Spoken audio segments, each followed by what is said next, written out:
Reviews ఎలా ఉన్నారు? Today టోపీస్ Rukmini Vasant Sivakarthikeyan Madrasi సినిమాతో సెప్టెంబర్ 5న రుక్మిణి వసంత్ మన ముందుకు రాబోతుంది.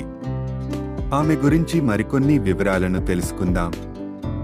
రుక్మిణి వసంత్ కి చిన్న సరదాలు, నేచర్, టీ అండ్ బిస్కెట్స్, పురాతన కట్టడాలు చూడటం అంటే చాలా ఇష్టం అంట. ఫ్యామిలీతో టెంపుల్స్ కి వెళ్లడం, వీలు కుదిరినప్పుడు ఇంట్లో అందరితో టైం స్పెండ్ చేయడం.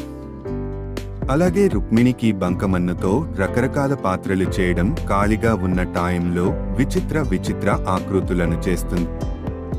సింపుల్ గా వస్త్రధారణ, గ్లామర్ గా కనిపించేలా మాత్రం రెడీ అవుతుంది. కానీ మూవీ ప్రమోషన్ లో మాత్రం తప్పనిసరిగా చీరలో వెళ్తుంది. రుక్మిణికి బుక్స్ చదవడం చాలా ఇష్టమంట. తనకు ఇష్టమైన foods coconut water, ice cream, idli sambar లాంటివి. కన్నడ సినిమా భానాదరియల్లి కోసం వాటర్ స్పోర్ట్స్ నేర్చుకుంది. స్విమ్మింగ్ బాగా చేస్తుంది. ఎన్టీఆర్ మరియు ప్రశాంత్ నీల్ సినిమాలో రుక్మిణినే కథానాయకి అని టాక్. విజయ్ దేవరకొండ సినిమా కోసం ఓకే చెప్పింది అని సమాచారం.